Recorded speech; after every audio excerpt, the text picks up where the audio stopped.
A little more than 1 year later, Officer Albright captures another shocking event on his dash cam, but this time it would nearly cost him his life. We look up, and that's when I see my car coming at me.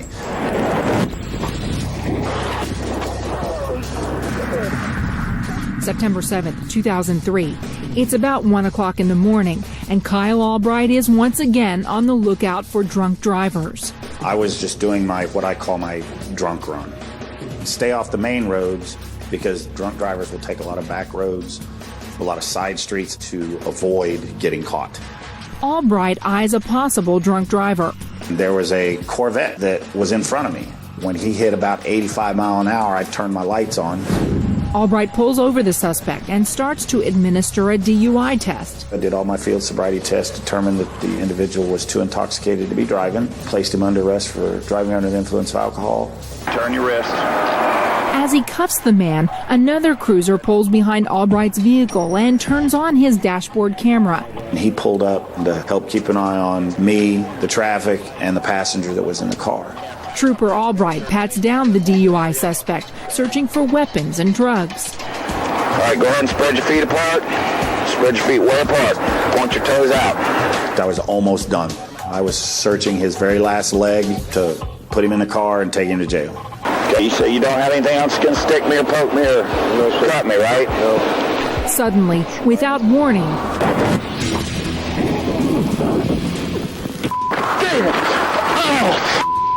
another vehicle sideswipes the backup cruiser and careens full speed into Albright's squad car.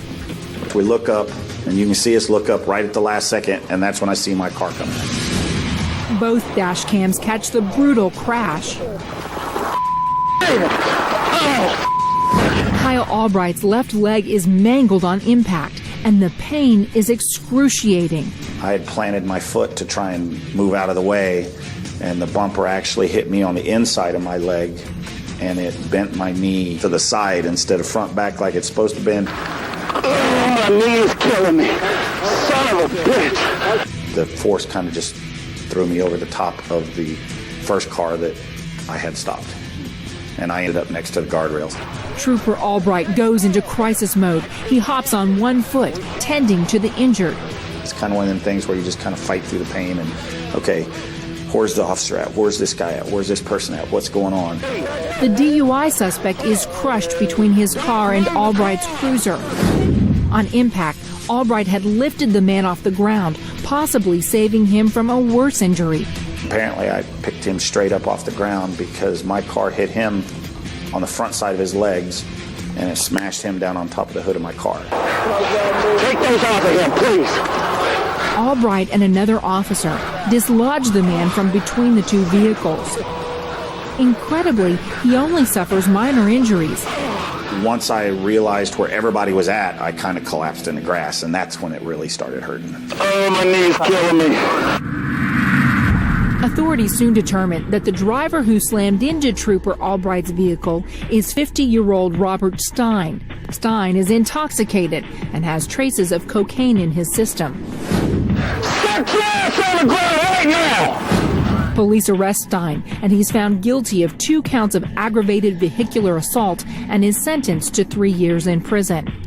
It's kind of one of the things where they're going to do what they're going to do regardless of the consequences. Those consequences turn out to be severe. Trooper Kyle Albright is forced into medical retirement because of his injuries. I do miss it. That's all I've ever been. Since I've been 21 years old, that's all I've ever known is being a cop. But Kyle Albright has turned the life-changing events of that night into a positive. He uses the dash cam video as a teaching tool. I go to schools, high schools, and talking about the effects of drinking and driving, and I use that video to show them this is real. And it doesn't just affect me. It affected my family, and I try to put that across to kids when they want to go out and drink and drive. Think about your family who have to either A, come visit you in the hospital, or B, get to go to your funeral.